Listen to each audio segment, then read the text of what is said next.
Hello friends, welcome to Deepti job update channel. మీరు కనుక state government jobs కానీ, central government jobs కానీ, అలాగే ప్రైవేట్ జాబ్స్ కానీ ప్రిపేర్ అవుతున్నారంటే వెంటనే దీప్తి జాబ్ అప్డేట్ ఛానల్ని సబ్స్క్రైబ్ చేయండి. అలాగే పక్కనున్న బెల్ బటన్ అయితే క్లిక్ చేయండి. ఫ్రెండ్స్, మేము చేసే వీడియోస్ మీకు రెగ్యులర్గా నోటిఫికేషన్ రూపంలో అయితే వస్తాయి. ఫ్రెండ్స్, మన ఛానల్లో అయితే చాలా పర్మనెంట్ పొజిషన్స్ అయితే పడుతున్నాయి. రీసెంట్గా అన్ని వీడియోస్ని అయితే మేము పోస్ట్ చేస్తున్నాము. అలాగే మీకు ఎలిజిబిలిటీ ఉంటే వెంటనే అయితే అప్లై అయితే చేసుకోండి. చాలా నోటిఫికేషన్స్ అయితే పడుతున్నాయి. అవి మళ్ళీ ఎప్పుడు పడతాయో కూడా ఎవరికి తెలియదు ఫ్రెండ్స్. మీకు ఎలిజిబిలిటీ ఉంటే వెంటనే అయితే అప్లై అయితే చేసుకోండి. ఇప్పుడైతే వచ్చేసి institute of banking personal section IBPS అయితే వచ్చేసి 7,855 పొజిషన్స్ని రిక్రూట్మెంట్ చేసుకోవడానికి అయితే నోటిఫికేషన్ అయితే రిలీజ్ చేసింది. ఇవన్నీ పర్మనెంట్ పొజిషన్స్ ఫ్రెండ్స్. అలాగే ఈ పొజిషన్స్ అన్నిటికీ డిగ్రీ మాత్రమే క్వాలిఫికేషన్. కాబట్టి ఇవైతే చాలా మందికి అయితే ఉపయోగపడుతుంది నోటిఫికేషన్ అనేది. ఈ నోటిఫికేషన్ అయితే వచ్చేసి చాలా మందికి అయితే ఉపయోగపడుతుంది. వెంటనే అయితే అప్లై అయితే చేసుకోండి. ఇప్పుడైతే వచ్చేసి క్లియర్గా డీటెయిల్ నోటిఫికేషన్ అయితే చూద్దాము. ఫ్రెండ్స్, ఇదైతే వచ్చేసి common recruitment process for the recruitment of clerks in participating banks CRP clerks 9 notification.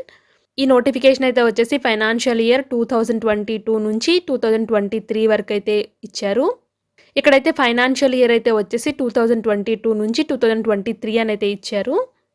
అలాగే ఇక్కడ చూడండి ఫ్రెండ్స్, పార్టిసిపేటింగ్ బ్యాంక్స్ అయితే చూడండి. ఈ బ్యాంక్స్ అయితే వచ్చేసి ఈ IBPS ఎగ్జామ్లో అయితే పార్టిసిపేట్ చేస్తున్నాయి. అంటే మీరు సెలెక్ట్ అయితే ఈ బ్యాంక్స్లో అయితే మీకు పొజిషన్స్ అయితే ఇస్తారు. Bank of Baroda, Canara bank, Indian overseas bank, UCO bank, bank of India, central bank of India, Punjab national bank, union bank of India, bank of Maharashtra, Indian bank, Punjab Sindh బ్యాంక్లో అయితే మీకు పొజిషన్స్ అయితే ఇస్తారు. ఇక్కడ టెంటేటివ్ డేట్స్ అయితే చూడండి ఫ్రెండ్స్ క్లియర్గా. ఇక్కడ టెంటేటివ్ డేట్స్ అయితే క్లియర్గా టేబుల్ ఫార్మేట్లో అయితే ఇచ్చారు. మీరు ఆన్లైన్ అప్లై చేయాల్సిందైతే వచ్చేసి స్టార్టింగ్ డేట్ 7/10/2021 నుంచి ఈ మంత్ 27/10/2020 వరకు అయితే అప్లై అయితే చేసుకోవచ్చు. అలాగే ఆన్లైన్లో payment, application fee and charges అయితే వచ్చేసి 27/10/2021 లాస్ట్ డేట్ అయితే ఇచ్చారు. అలాగే మీకు ప్రిలిమినరీ ఎగ్జామినేషన్ అయితే వచ్చేసి December 2021 అయితే కండక్ట్ చేస్తారు. అలాగే మెయిన్స్ ఎగ్జామినేషన్ అయితే వచ్చేసి జనవరి నుంచి ఫిబ్రవరి మంత్ 2022. మీకు మెయిన్స్ ఎగ్జామినేషన్ అయితే వచ్చేసి జనవరి కానీ ఫిబ్రవరి 2022 కానీ కండక్ట్ అయితే చేస్తారు.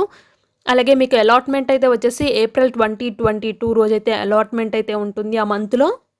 ఫ్రెండ్స్, ఇదైతే వచ్చేసి రివైజ్డ్ నోటిఫికేషన్. ప్రీవియస్గా కూడా ఒక నోటిఫికేషన్ అయితే పడింది.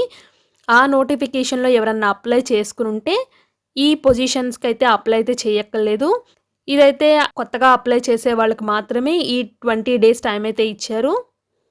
ఇప్పుడైతే వచ్చేసి ఏజ్ అయితే క్లియర్గా చూద్దాము. మినిమం 20 years అయితే ఉండాలి, మ్యాక్సిమం 28 years అయితే ఉండాలి ఏజ్ అనేది. అలాగే ఇక్కడ SC ST వాళ్ళకైతే 5 years ఏజ్ రిలాక్సేషన్ అయితే ఉంది. OBC నాన్ క్రీమీ లేయర్ వాళ్ళకి 3 years age relaxation. Person with disabilities 10 years age relaxation అయితే ఉంది. అలాగే ఎక్స్ సర్వీస్ మ్యాన్కి, విడోస్కి, డివోర్స్డ్ ఉమెన్కి, అలాగే అదర్స్ కూడా అయితే ఏజ్ రిలాక్సేషన్ అయితే ఉంది. ఒకసారి అయితే చూసుకోండి ఫ్రెండ్స్ మీ కేటగిరీని బట్టి. ఇప్పుడైతే వచ్చేసి క్లియర్గా ఎడ్యుకేషన్ క్వాలిఫికేషన్స్ అయితే చూద్దాము. A degree with any discipline from a university recognised by government of India. అంటే మీకు క్వాలిఫికేషన్ డిగ్రీ మాత్రమే ఫ్రెండ్స్. ఈ పొజిషన్స్కి అయితే వీళ్ళైతే కంపల్సరీగా డిగ్రీ అయితే కంప్లీట్ చేసి ఉండాలి. మీ దగ్గర మార్క్ షీట్, డిగ్రీ సర్టిఫికేట్ అయితే ఉండాలి.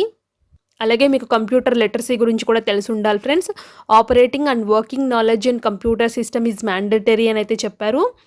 అలాగే candidate should have certificates, diploma, degree in computer operations, languages should have studied at computer information technology as one of the subject in the high school, college, institution. మీరు degree complete చేసి కంపల్సరీగా అయితే మీకు computer లిటరసీలో అయితే knowledge అయితే ఉండాలి. అంటే diploma కానీ, డిగ్రీలో కంప్యూటర్ సబ్జెక్ట్ ఉన్నా పర్వాలేదు.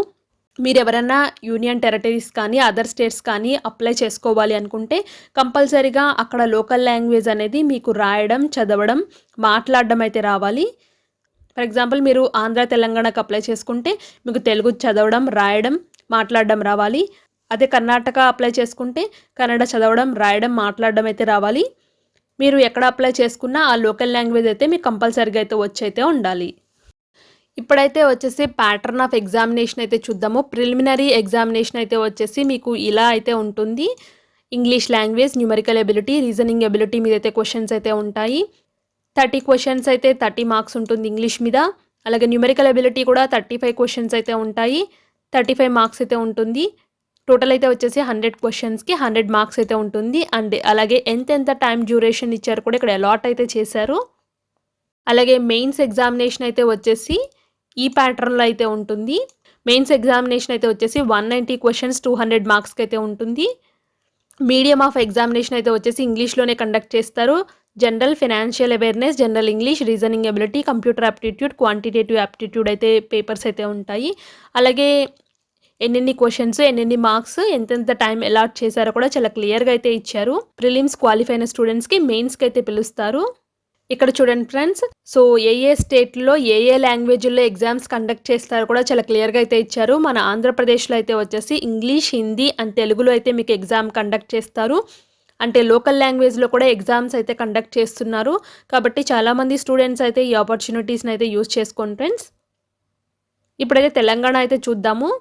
మన తెలంగాణలో అయితే వచ్చేసి ఇంగ్లీష్, హిందీ, తెలుగు అండ్ ఉర్దూలో అయితే కండక్ట్ చేస్తున్నారు. ఈ 4 లాంగ్వేజ్లో అయితే తెలంగాణలో అయితే కండక్ట్ చేస్తున్నారు. ఫ్రెండ్స్ ఇప్పుడైతే వచ్చేసి అప్లికేషన్ ఫీ అయితే చూద్దాము. ఇక్కడైతే వచ్చేసి 175 రూపీస్ అయితే వచ్చేసి SC, ST, PWBD, ex service man వాళ్ళైతే పే చేయాలి. అలాగే ఆల్ అదర్ క్యాండిడేట్స్ అయితే వచ్చేసి 850 రూపీస్ అయితే పే చేయాలి. పేమెంట్ అనేది ఆన్లైన్లో చేయొచ్చు. Debit cards, credit cards or net banking ద్వారా కూడా అయితే పే అయితే చేయొచ్చు. ఫ్రెండ్స్ ఇక్కడ టేబుల్ ఫార్మాట్లో చాలా క్లియర్గా అయితే ఇచ్చారు. ఏ బ్యాంక్లో ఎన్నెన్ని వేకెన్సీస్ ఉన్నాయి, ఏ కేటగిరీ వాళ్ళకి వేకెన్సీస్ ఉన్నాయో చాలా క్లియర్గా అయితే ఇచ్చారు.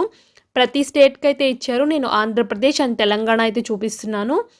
ఇప్పుడు బ్యాంక్ ఆఫ్ ఇండియా చూద్దాం ఫ్రెండ్స్. బ్యాంక్ ఆఫ్ ఇండియాలో ఎస్సీ వాళ్ళకి 1 ఉంది, ఓబీసీ వాళ్ళకి 2 ఉంది, జనరల్ కేటగిరీలో 6 ఉన్నాయి. టోటల్ అయితే 9 వేకెన్సీస్ అయితే ఉన్నాయి. ఇవి అయితే వచ్చేసి ఫిజికల్ హ్యాండిక్యాప్లకు సంబంధించిన పోస్ట్స్. అవి కూడా టేబుల్ ఫార్మాట్లో చాలా క్లియర్గా అయితే ఇచ్చారు. ఇదైతే వచ్చేసి తెలంగాణ స్టూడెంట్స్కి ఫ్రెండ్స్. తెలంగాణలో కూడా చాలా క్లియర్గా అయితే ఇచ్చారు. ఏ బ్యాంక్లో ఎన్నెన్ని వేకెన్సీస్ ఉన్నాయి, ఏ కేటగిరీ వాళ్ళకి వేకెన్సీస్ ఉన్నాయో చాలా క్లియర్గా అయితే ఇచ్చారు. అలాగే ఇప్పుడైతే వచ్చేసి ఎగ్జామినేషన్ సెంటర్స్ అయితే చూద్దాం ఫ్రెండ్స్. ఎగ్జామినేషన్ సెంటర్స్ అయితే వచ్చేసి ఆంధ్రప్రదేశ్ అండ్ తెలంగాణ రెండింట్లో అయితే ఉన్నాయి. ప్రిలిమ్స్కి అయితే ఈ సెంటర్స్ అయితే ఇచ్చారు ఆంధ్రప్రదేశ్లో. అండ్ మెయిన్స్ ఎగ్జామ్స్కి అయితే ఈ సెంటర్స్ అయితే ఉన్నాయి. ఇప్పుడైతే వచ్చేసి తెలంగాణ అయితే చూద్దాము. తెలంగాణలో అయితే వచ్చేసి ప్రిలిమ్స్ ఎగ్జామ్స్కి అయితే ఈ సెంటర్స్ అయితే ఇచ్చారు. అలాగే మెయిన్స్ ఎగ్జామ్స్కి అయితే వచ్చేసి ఓన్లీ హైదరాబాద్ మాత్రమే ఉంది. అలాగే ఇక్కడ జనరల్ ఇన్స్ట్రక్షన్స్ కూడా ఇచ్చారు ఫ్రెండ్స్. ఫోటోగ్రాఫ్ సైజ్ ఎంత ఉండాలి, అలాగే మిగతా డీటెయిల్స్ అయితే ఇచ్చారు. అలాగే సిగ్నేచర్ ఎంత సైజులో ఉండాలి. అప్లై చేసే క్యాండిడేట్స్ అయితే చెక్ చేసుకోండి ఫ్రెండ్స్. అప్లికేషన్ అనేది ఆన్లైన్లోనే అప్లై చేయాల్సి అయితే ఉంటుంది. ఇది ఫ్రెండ్స్ డీటెయిల్ నోటిఫికేషన్. ఒకసారి అయితే నేను అప్లికేషన్ ఎలా అప్లై చేయాలో కూడా చూపిస్తాను వెబ్సైట్లో. ఇదైతే వచ్చేసి అఫీషియల్ IBPS వెబ్సైట్. ఇదైతే వచ్చేసి ఆన్లైన్ అప్లికేషన్ ఫాము. తర్వాత అయితే వచ్చేసి నోటిఫికేషన్ అయితే వస్తుంది. నేనైతే ఇప్పుడు క్లిక్ హియర్ అప్లై ఆన్లైన్ అయితే క్లిక్ చేస్తున్నాను. చూడండి ఫ్రెండ్స్ ఇక్కడ కూడా డేట్స్ అయితే చాలా క్లియర్గా ఒక టేబుల్ ఫార్మాట్లో అయితే ఇచ్చారు. అలాగే ఎవరైనా ఈ పొజిషన్స్కి కొత్తగా అప్లై చేసుకుందాము అనుకుంటే క్లిక్ హియర్ న్యూ రిజిస్ట్రేషన్ అయితే క్లిక్ చేయండి. ఆల్రెడీ రిజిస్ట్రేషన్ చేసుకుంటే మీకు వచ్చిన లాగిన్ ఐడి, పాస్వర్డ్ ఎంటర్ చేసి అలాగే సెక్యూరిటీ కోడ్ని ఎంటర్ చేసి సబ్మిట్ అయితే క్లిక్ చేయండి ఫ్రెండ్స్. మీకు అప్లికేషన్ ఫామ్ అయితే జనరేట్ అయితే అవుతుంది. లేదు మేము కొత్త యూజర్స్ అనుకుంటే న్యూ రిజిస్ట్రేషన్ అయితే క్లిక్ చేయండి. న్యూ రిజిస్ట్రేషన్ అని క్లిక్ చేయడంతోటే ఇక్కడ basic information, photo, signature, details, preview step ఉంటుంది, అప్లోడ్ స్టెప్ ఉంటుంది, పేమెంట్ స్టెప్ అయితే ఉంటుంది. టోటల్ అయితే 6 స్టెప్స్ అయితే ఉంటాయి. ఈ 6 స్టెప్స్ని కంప్లీట్ చేస్తే మీ అప్లికేషన్ అనేది సక్సెస్ఫుల్గా అయితే సబ్మిట్ అయితే అవుతుంది. ఫ్రెండ్స్ బేసిక్ ఇన్ఫర్మేషన్లు అయితే వచ్చేసి మీ పర్సనల్ బేసిక్ డీటెయిల్స్ అయితే ఉన్నాయి అన్నీ. అవన్నీ ఎంటర్ చేసి సేవ్ అండ్ నెక్స్ట్ అని అయితే క్లిక్ చేయండి. సేవ్ అండ్ నెక్స్ట్ అని క్లిక్ చేస్తే నెక్స్ట్ స్టెప్కి అయితే వెళ్తుంది మీకు. సో అది కూడా సేవ్ అండ్ నెక్స్ట్ అని క్లిక్ చేస్తే detail step, preview step, uploads, payment step అయితే వస్తాయి కంటిన్యూషన్గా. ఇది ఫ్రెండ్స్ అప్లికేషన్ ప్రాసెస్. అలాగే పూర్తి నోటిఫికేషన్. మీకు ఏమైనా డౌట్స్ ఉంటే మాకు కామెంట్ బాక్స్లో తెలియచేయండి. మేము తప్పకుండా అయితే రిప్లై అయితే ఇస్తాము. అలాగే ఈ ఇంపార్టెంట్ అప్డేటెడ్ ఇన్ఫర్మేషన్ని మీ ఫ్రెండ్స్ సర్కిల్లో కూడా షేర్ చేసుకోండి ఫ్రెండ్స్. వాళ్ళు కూడా అయితే తెలుసుకుని అయితే అప్లై చేసుకుంటారు. అలాగే మన ఛానల్ని సబ్స్క్రైబ్ చేయడం, లైక్ చేయడం మాత్రం మర్చిపోద్దు friends. Thank you for watching Deepthi job updates.